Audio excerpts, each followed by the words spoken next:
Assalamu alaikum warahmatullahi wabarakatuh, everybody. My name is Preacher Moss. I'm the host, of course, of the SOS, the Shout Out Show. I hope that you're having a groovy, wonderful Wednesday. If not, I hope that it picks up for you before the end of the day. I say sometimes positivity is around the corner. You just got to be willing to make that walk, right? So, brothers and sisters, before we get going, I want to give a shout out. We have loss in the family. One of our shout out members, Sister Nama Griffin, has lost her auntie. We want to make sure that they have a safe trip going down for that janaza. We want to make sure that's well. I want to give a shout out to some of our sick shout ins, Sister Nancy Mustafa, who's on the rebound with her health situation. I want to give a shout out to Sister Ree. We have Sister Ree on the show every day, but I want to make sure, Sister Ree, that you know that you're getting our du'as and well wishes, because we say health is wealth. You know that, and in Islam we say your body has rights. So we want you to make sure that you're on a recovery. And if you have anything, I tell everybody on the show this: if you have anything that you need us to do, please feel free to reach out. You have my number, you have Satana's number. Give us a call and let us make sure that we can take care of you and help you in your situation. All right. So let me tell you where today's show comes from. So I'm on my way back from Detroit, headed home, and I had a really, really early flight, like 6 a.m. flight. I had a really, really early flight, and of course I'm tired. I had to drive from Detroit to Akron back to Detroit, and you're kind of like in that space because I've been working a little bit more than I have. Alhamdulillah, with the pandemic, them things are opening up, if you will, and work is coming back.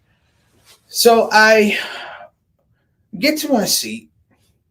I'm in a good mood. I'm in first class, and there's no person beside me. So you know how you feel it. You want to stretch all your stuff out. And I thought I was going to go to sleep. And I took one of those quick naps, when you sleep really hard for like 45, 50 minutes, and then you're up for the next 5 hours. I'm in that situation, that scenario. And United has a thing whereby they have Wi-Fi, and they don't necessarily do DirecTV on all of their flights. But if you have the app, the United Airlines app on your phone, you can actually, they have an entertainment section. Normally, I just leave this alone because I started looking at the movies were really, really old. Castaway. They had Castaway. They had like old films. I thought I saw Cornbread Earl in me. I was like, Jesus, how old is this flight? And I ran up on a film. And it was Marvin Gaye. And the name of the documentary, it was a live concert. It was called The Real Thing with Marvin Gaye, like Marvin Gaye, The Real Thing. Now, all of y'all know I'm a big Marvin Gaye fan. As a creative, as a person who loves music, as a person that really loves creative narrative, whether it's in song or movies or in books, literature, I was like really, really excited. In fact, it was a decision I had to make between another documentary on Jimi Hendrix and a documentary on Marvin Gaye. Marvin Gaye is a DC dude, so I got to show love to the DC dude. I turned it on, brothers and sisters, and let me say this about Marvin Gaye's live performance. Like when you watch him do it live, not the studio albums. I'm going to say this with a bit of a plume, and I'm going to try to say this in a way that I don't sound like a big fanboy. But Marvin Gaye is absolutely freaking tremendous live. The control, the awareness of the audience, the ability to elicit emotions through his lyrics. He knew where everybody was supposed to be in his show, not just the musicians, but also the audience. And I'm watching all of this majesty on stage, this control. Like, this is performance 101. It's like I'm in a master's class watching a master perform. And I'm really, really enjoying this. And he comes to a part of the show. And he says, I want to do a medley of 3 songs. The 3 songs he wanted to do were his duets with Tammy Terrell. And as he began to sing the songs, Nothing Like the Real Thing, Ain't No Mountain High Enough, he had a pervasive sadness come over him. Like a palpable sadness come over him. And from what everything I just told you about the mastery and the control, I remembered that throughout history that Marvin Gaye was a tortured soul. That he was sad. That he was blue and melancholy. And while I watched him at the beginning dance and jive with the audience, when he came to that part about Tammy Terrell, there was a profundity there that he had lost something that was very, very important to him. And it was clear that it affected his soul and affected his mind. Today, our topic is called Make Me Wanna Holler, talking about mental wellness. And let me give a shout out to Mr. Marvin Gaye, who, again, I'm a big fan of Mr. Marvin Gaye, and we'll talk about that a little bit. But he was one of the first artists who put the whole idea that sadness and trauma is real in music. If you listen to what's going on, it moves the range of emotion, of emotional scale, if you will. And I want to talk about that today. We'll be right back. I'm Preacher Moss. This is a Shout Out Show. Let's get it rolling.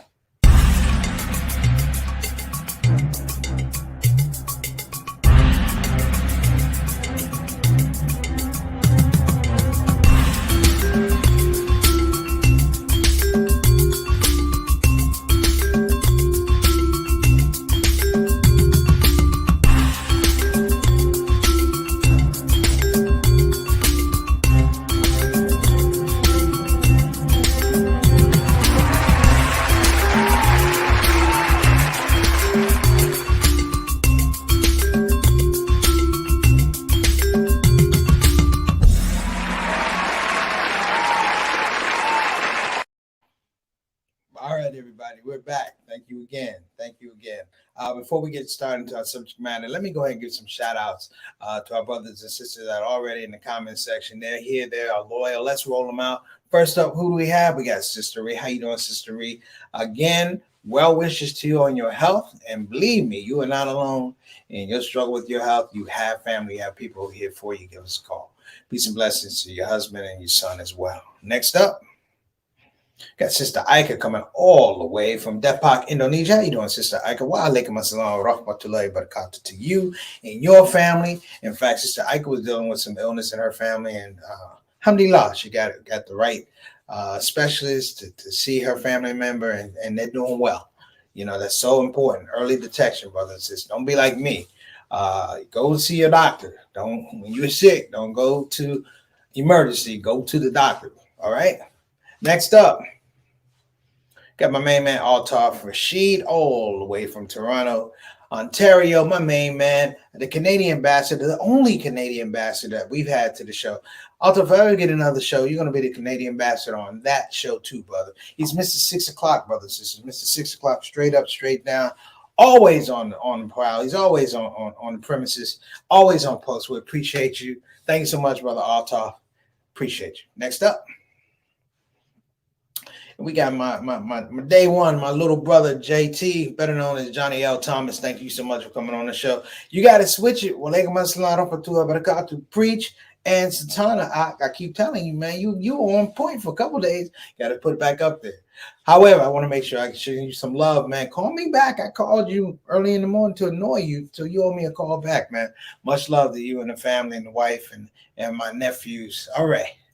Thank you so much. Next up, Brother Bilal Salahuddin. How you doing, brother? Last time you had the wife on the show, man, you surprised me, brother. I appreciate you, man. I appreciate your support. And make sure that you tell Sister Sonia that we appreciate her support as well, man. You know how it is, brother. You know how we do. You family, man. You're part of the Shout Out Show family. Thank you so much. Next up. Oh, Sister Satana forgot to give herself some love. Well, I'll do it. Sister Satana is our consultant producer. Without this, I can't move around. We can't have the studio that we have, brothers and sisters, without Sister Satana working the back. And we appreciate you, Sister Satana. We had kind of a rough week. Monday went a little stray, but we're back in the place to be, trying to do what we need to do. So in the opening, you heard me talk about Marvin Gaye and watching him perform live. and essentially enjoying the show. Like really, really enjoying the show. And he comes to a part of the concert where he talked about Tammy Terrell. Now, Tammy Terrell and Marvin Gaye produced some of the most classic, beautiful music out of Motown in terms of duets. That's when men and women sang together. They were a power couple in terms of being a duet. There was no romantic relationship there. They just loved each other's work and genuinely cared for each other. Tammy Terrell actually died of an aneurysm on stage, I believe it was. But she was someone who dealt with a lot of abuse and things like that. And many people say the abuse she dealt with actually drew her and had a foundation of their friendship, because Marvin Gaye dealt with a lot of abuse as well. When he sang these songs, brothers and sisters, particularly Ain't No Mountain High Enough, it was a bit cathartic, because you could watch somebody singing a song and the pain came back to them. And I want to make sure that I frame this correctly, because I said, make you want to holler. In the songs that make you want to holler, throw up both of your hands. Now, when everybody knows when you throw up both of your hands, you're done with a situation. But in this case, brothers and sisters, I thought it'd be important possibly to frame this conversation about mental health and mental wellness. A couple shows back, last week, I touched on the topic of toxic positivity. And a lot of people reached out about the concept. They knew what I was saying, where I was coming from. But some people made some really, really important concepts about the fact that sometimes people will say things to you in a way to make you, in some regards, make you disregard what you're feeling, which is true, or somehow move you off of your process. You know, if you're grieving, you don't want to hear somebody go, hey, you just got to get over it. Eventually, you have to move on, but that get over thing is insensitive. And so for anybody I offended with that, I apologize. That wasn't my intention. I just kind of felt like using the word positivity in that way, I thought was counterproductive and in some regard kind of factual. You don't know what people are going on. And sometimes the idea does not come from bad intentions. A lot of times it comes from the way we are asked to treat our brothers and sisters. So I did take offense to that. But I heard other people's arguments, and I understand. It would seem, though, brothers and sisters, that here we are in 2021 headed into 2022. And while we deal with the pandemic and things like that, there has been a catastrophic shift in the context of how we look at mental illness. I would say mental illness is the biggest of all the Me Too's that's come down the road, because the sexual harassment, the social justice, but the idea of mental health and the idea that people are in spaces where they feel like they're not in control of their mental health. Now, we talk about mental health, we talk about mental wellness. I think they are in the same conversation, but they're two different things. Wellness is more like upkeep, maintenance, but when you're talking about dealing with mental health issues, we're talking about another provocation for how we get support and how we deal with people in terms of our spaces, if you will. I'll give you guys a little bit of a background about me. Outside of me being a teacher, I taught severely most disturbed kids for quite a number of years. I think you guys know that. I taught severely most disturbed kids for a number of years. And what they don't like to tell you in education when you walk in those classrooms is that you're dealing with children who at a very, very young age are having psychological problems. They're having mental health issues. And I don't mean as adults. I'm talking about some of them are 4, 5, 6, 7 years old.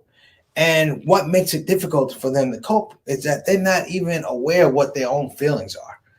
They're not in adult capacity to deal with these emotions that they're dealing with. So it becomes very difficult for these children, God bless them, to get up and try and function in a classroom, to get up and function in what's supposed to be a structured environment. And so they wind up, some sadly and sometimes in these classes for special ed. To even put it in more context, part of the larger Me Too about mental health in the United States is just the fact that with police in the last 2 years, they've been trying to have police stop going out on mental health calls. Or if the police go out, they have a social worker, they have a psychologist go out, or counselor go out to deal with the mental health crisis, because the mental health crisis is not a criminal crisis. So in that way, it's turned, brothers and sisters. But I tell you where I'm coming from on this, and just bear with me. Outside of being a comedian, and hey, let's just talk about being a comedian, brothers and sisters. One of the aspects of being a comedian is that we have fear. That we have fear. And that fear, brothers and sisters, is that in our spaces, we have to fight against our own inadequacy. And when I say inadequacy, the idea of being invisible, of being irrelevant, or being unimportant, or just not being valued, is the thing that motivates us. It feeds not the security side of us, it feeds the insecure side of us, whereby we will go out and speak in front of people that we don't know. And in many regards, we're speaking in front of people we won't know and engage in those people, but we won't speak to people in our own families. We can't share and bear our souls to people in our own circles of influence because we're tired of it. It is selfish in some regards. Comedy is selfish in some regards. And comedy is, in some regards, for the coward in all of us. Because what we say to those people, it doesn't really matter because we're not looking for their opinion. The approval only comes to us in laughter. What your mother says to you in a certain way, in a certain tone, can affect you the rest of your life. That your father didn't love you a particular way or didn't value a certain way, it can be traumatic. And we all go through that. When I was younger, even before I started doing comedy, I had a fascination with, let's call it what it is, psychoanalysis. I used to get books on psychoanalysis and read about the human mind. My fascination was about the human mind and how it functioned and how it worked. But what psychoanalysis really was about, it was about how the mind works, but what happens when it doesn't work a certain way. I was too young at the time to understand that trauma is real, that a hard time is much more than a hard time. A hard time, a difficulty, is a challenge, are much bigger, they're not fully trauma. And over the years, even in our religious communities, we've had high incidences and increases of issues of parishioners, people of faith having crises of faith and having issues with mental health, bipolar, depression, schizophrenia. These are things that we're dealing with, brothers and sisters. And so there I was watching Marvin Gaye on stage, knowing that in any other aspect, if he was not on stage, he would probably be somewhere dealing with his mental health issues. That the stage and the fame and the notoriety gave him a breakaway from what it was. And when I watched him perform, my God, what struck me was what a waste Marvin Gaye, when the music is over and the show is done and the background singers go away and the musicians pack up and go away, and he goes back to a room where he's by himself. The truth, brothers and sisters, is life is difficult. Not impossible, it's difficult. We live by predictions and we live by forecasts. We live by models that have pre-existed before us. But every once in a while, even those models take on their own adaptations. They develop their own narratives, and we find ourselves in pockets and situations where we're not particularly adept and ready to deal with them. Just look at the terminology they used to have. They used to call depression melancholy. That person is melancholy, or melancholia. And you would think about this, the idea that you had asylums and sanitariums and things of this nature. And we don't talk about that enough because the now and the here is always about, everything's all right or it's going to be all right. In some regards, sadly, some people do engage in toxic positivity. So my point here, brothers and sisters, is that we do need to take a step back. As I look at everything we've been dealing with, from social justice to the pandemic, We are ripe. We are ripe. We are right in the epicenter. I'm talking a perfect storm to deal with the increases in mental health issues here in the United States, here in religious communities in particular. We don't talk about the fact that we have a high rate of mental illness in religious communities. Because, brothers and sisters, and I've been one to say this, it's like all you need is a law. All you need is a law. And while I do believe that, I also believe that Allah created help for the individual. God created channels and pathways so that when we're sick, there's a way to get well. And I think we do need to revisit that. There's a terrible stigma. There's a terrible stigma about people who reach out for help. These days, it's a little bit more open, if you will. People talk openly about having depression, but it's interesting. People don't necessarily talk about the deeper or the more substantial, I can't say more substantial, but the other illnesses, schizophrenia, bipolar, all of the disorders and things like that come along. My job as a teacher back in the day, we were quote unquote behavior specialists. We were behavior specialists, but we weren't fully equipped to deal with the issues that young children were having. And what happens is, brothers and sisters, the can gets kicked down the road. And that mental health piece mushrooms. And we don't want to call it what it is. We don't want to call it crime. We don't want to call it depression. We don't want to call it displacement. We don't want to call it these things. We don't want to even call it wrong. And we definitely want to call it correctable. In my many forays to perform in the prisons, I always remember there was somebody who sat with me to make sure that people didn't get to me.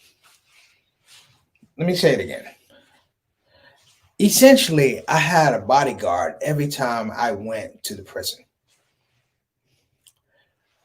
And there were people who would come to the show.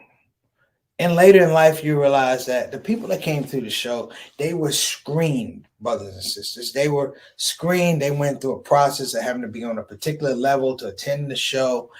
They went through all of these things. And one of my first times doing the show out in Colorado, the deal that I had done was that I could perform for the Muslims, but I also had to perform for everybody else. I think they got me on this one, but it is what it is. They told me I had to perform for everybody else. And so they had different groups that they brought in. So I performed for the Muslims, but I had to perform for the Christians, which was called the God Pod, security and their family. And there was one group when I was performing. I'm trying to find an interesting way to say it. There's one group when I was performing. The group wasn't necessarily that big. They were sizable, but they weren't as big as other groups. But what I remember, brothers and sisters, is that all the jokes I told, I think I might have gotten one laugh in 45 minutes. Like one laugh. Like to watch these people try not to laugh was scary. It was foreign to me. It was like they could not enjoy themselves. Something was in the space that said, we better not see you joyful. And when they left, I thought maybe I bombed. Let's say I did bomb. And I talked to the security guards and the staff. I was like, how was it you guys laugh? You saw the show. You're dying laughing. These guys ain't laughing. And the guy said, well, he said, this is sexual offender unit. He said, brother, they ain't gonna laugh at nothing. He said, they're just happy to be out.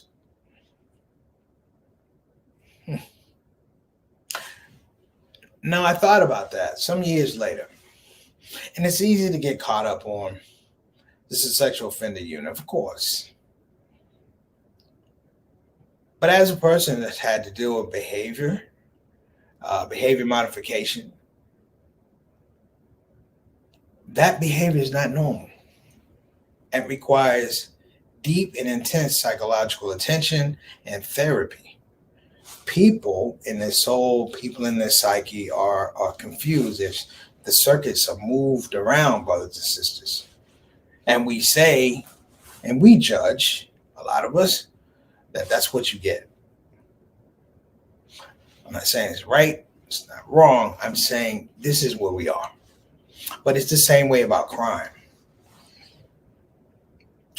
I was watching a program, essentially, where a young black man keeps running to these microaggressions. His basketball coach, his football coach, they keep telling him he's not good enough, even though he is good enough, he's better than the competition, but they keep telling him to wait. And at some point in time, in that exchange, he begins to think that maybe I'm inferior for this situation. And he also feels like if I speak on it, hear me, if I speak on it, somehow I'm going to further castigate myself in this process. And for a young person, we call it peer pressure. You guys remember peer pressure, but for a young person, that is extreme. It's extreme. And even now, I look back, I had a high school reunion. There was a guy there. His name was Derek. He was a pretty good football player, halfway decent basketball player. He was always a good spirit. And at this one high school reunion, everybody was quiet. And we said, hey, because you don't meet every year. But whatever happened to Derek? Where's Derek? And it turned out that Derek had committed suicide. And the first thing we said was, why? Why would he do such a thing? And we'd say things like, he seemed so happy. He seemed so full of joy. He had things that were going on for him. He was doing things. And then I remember Marvin Gaye dancing, singing, entertaining, but at the same time, his body, his body encased had lots of trauma. And singing songs couldn't figure it out. And drugs and cocaine couldn't figure it out. He was a tortured soul. So my message to all of us, self-included, don't be afraid to do a checkup from the neck up, as we say.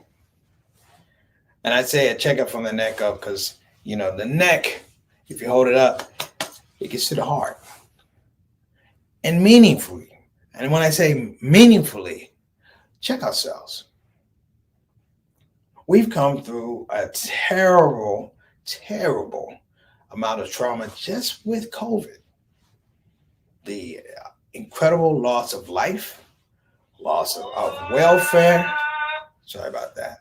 Loss of life, loss of welfare. People have lost the way they used to live and exist and exchange with people. I did a college lecture yesterday. You know what was interesting about doing a college lecture yesterday was everybody in the room had their mask on. And I felt like, this is metaphoric. That sometimes when we talk about mental illness, we put our mask on. So brothers and sisters, I'm saying, hey, listen, it's all right to take your mask off. And be who you're going to be. If you need help, if you need guidance, if you need a smile, don't be afraid to ask for it. That's my show today. Wa alaikum assalam wa rahmatullahi wa barakatuh, Brother Eric. How you doing? Hope you're doing well. Thank you for joining us. I appreciate you. Sister Ree says, when parents turn back on you for no reason, this has been the most traumatic experience for me. Yes. People think these things just happen. They don't happen. Strength comes from self-diagnosis and reaching out for help. Absolutely. I can be totally honest. I've said this before. COVID, I lost my cousin, my big cousin Donald. I call him Nookie. I lost my big brother Reggie. But I can be totally honest as a man to tell you, I don't think I ever recovered from the loss of my Aunt Ruth. And that was 2004. Not a day goes by that I don't, in some regard, replay the call I got when my Aunt Ruth passed away. Given the fact that I talked to her the same day. Think about that. And don't be afraid to reach out to people. I think the thing is, folks, you don't have to be in trouble to get maintenance. Think about that. You don't have to be in crisis to reach out. I reach out all the time. I reach out to friends. I reach out to therapists just to make sure, am I thinking the way I should be thinking? Am I being rational? Am I being focused? Do I have reason in the things I'm doing? I reach out to my mom. My mom checks on me all the time. I know why they call to make sure my mind is in the right spot. So let this thing make me want to holler, brothers and sisters. Let's let the Make Me Want to Holler piece be about wellness and addressing mental health issues.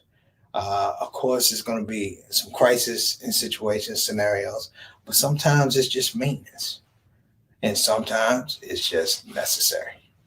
I'm Preacher Mars. This is SOS. Let's go ahead and get to our sponsors. We have to shout out Maxine Kate Esquire. She is the proprietor of BeFinanciallyIndependent.com. Again, that's BeFinanciallyIndependent.com. If you don't want to go to the website, go old school. Give her a call at 1-888-496-6845. Again, that's 1-888-496-6845.